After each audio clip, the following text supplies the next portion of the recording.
This is Twit. Esther called from Santa Clarita, California. Hello, Esther. Hi, Leo. Hi. I'm so glad we got a hold of you. I'm here with my husband, and we have teenagers, so we want to find out what... You have my deepest sympathies. Thank you. We'll take it.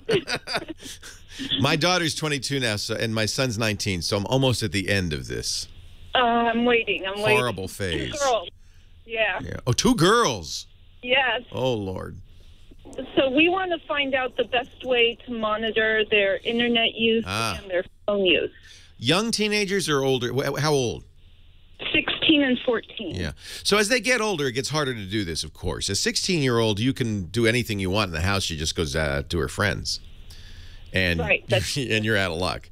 So I agree that parents should have every tool at their disposal. And goodness knows, and I'll tell you some things that I think are good things to do. But I think you can also, you got to be a little careful. The best thing you can do is to really have that conversation and kind of keep an eye on them, have the computer be in a public place in the house. As they get older, it's almost certain they're going to have a laptop, they're going to have a computer in their room because they want to do homework. It gets harder and harder. And there are mechanical means, software you could put on their phone and your computer that will monitor them. But it's also, they know it, and it's kind of a breach of trust. And as you're, did you have a diary when you were a kid? You wouldn't want mom and dad to read your diary. So kids need a little bit of somewhere that they can call their own. So this is a tough one, and believe me, I am not judging because I have been there, and I know how you feel. So here's what I did, and I think this is a good thing to do. I did it when they were younger, but I kept it on. It's a service called OpenDNS at OpenDNS.com. And what you'll do is you won't put it on their computer. You put it on the router, and it's not even putting it. There's no software. What you do is DNS is the domain lookup, the phone book lookup that every time you go on the internet, you give it yahoo.com. It has to say, oh, what's the phone number? And it looks it up, and then it goes to yahoo.com based on a number. So that is a really kind of critical part of the whole process. By changing the location of the phone book, you can control where they can go because the phone book can say, hey, you're not going there. Nice try, Betty Lou. So that's a good thing to do. You can go into OpenDNS.com. They have parental filters. A lot of schools, a lot of businesses use it. And you can say, I don't want them to go. And it's pretty granular. So you can say, I don't want them to go to gambling sites. I don't want them to go to sex sites. I don't want them to go to this, that, this. You can say exactly what they can't do.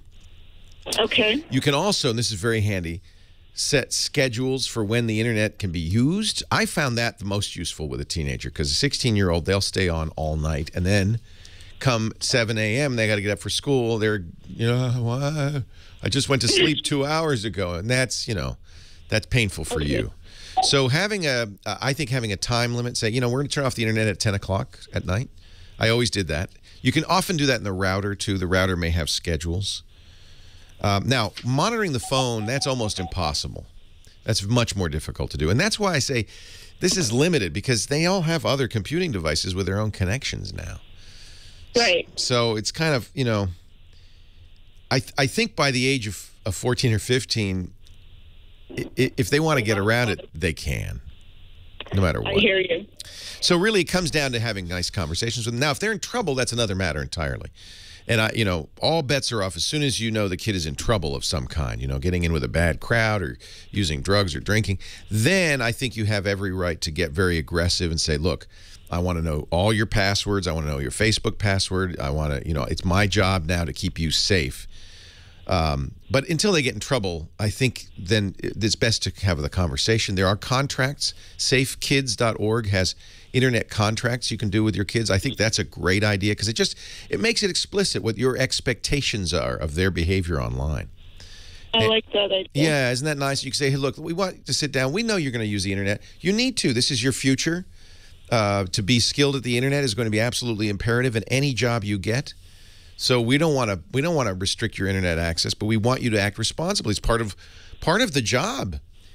The school, I advise a school that they block Facebook and YouTube at the school, and I tell them don't. Your job is to teach them because they're going to get out of school, and guess what? Nobody gonna block nothing. Your job is to teach them how to be responsible.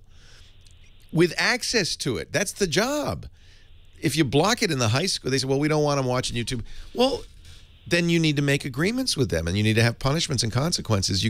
But blocking it is too easy. It's an easy out. So I think that the conversation is the most important thing you can do. I don't know of any phone software that's really going to give you control over what they do. You can kind of, I mean, depending on your carrier, some carriers have, you can block numbers and stuff. They're for little kids. I tried this with my son when he was in 5th or 6th grade. They had a little kid phone, and you only had numbers that you put in. So you could only call mom, dad, grandma. And boy, it took him about 3 weeks to forget it and leave it in his pants, and so we washed it, and it was dead. And I don't think that was accidental. It's like, I don't want this little kid phone. I am not a little kid. I am a 6th grader. So you kind of have to. This is one of the hard parts about parenting, especially because we didn't have to deal with it when we were kids. So we have no template. Do you and your husband kind of understand technology? Yeah, a little bit. Yeah, that's the hardest thing when the kids know more. Yeah, the kids know more than you do. Yeah, and we try, and they know that part of having the phone and the computers, we're allowed to go on and look at whatever. That's fair. Want. I think that's fair. That I need to know what your password is, and I need to be able to log. You may never use it, but also remember, I mean, as kids, we had physical privacy. We had diaries, right. and it was a breach for mom to go look at your diary, and it was just kind of understood. Mom, you don't read my diary unless I'm in trouble. If I disappear for a week, all bets are off.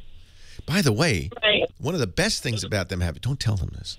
One of the best things about them having a phone is you can tell exactly where they are at all times. That's true. Yeah, turn that part on. The Find My iPhone or Found My, it's called the Android. Android has a name for it. I can't remember the Android Magic I Found You thing. Those are great because you can see where your kids are. I think kids having a cell phone is really good. They can call for help. They can reach you. How did we do it without phones? Absolutely. How did parents survive 20 years ago? The kids go out the door, and you don't see them again for 24 hours. Where are they? I don't know. Maybe they'll find a payphone and call me. I don't know. So much better now, isn't it? Yeah. Yeah. All right. Well, all I can say is you have my sympathy. There's no really great mechanical solution. Do use OpenDNS.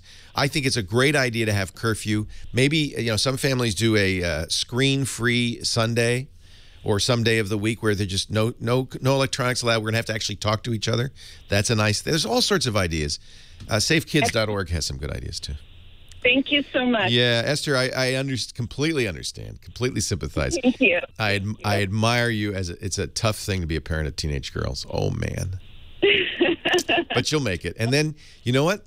They hate you, and then they love you again. I'm told. I haven't experienced this yet. That's what we're waiting for. It's a great book. We still have an 11-year-old son. Oh, yeah. He's still sweet and cuddly. It's always good to have one sweet and cuddly guy. Yeah.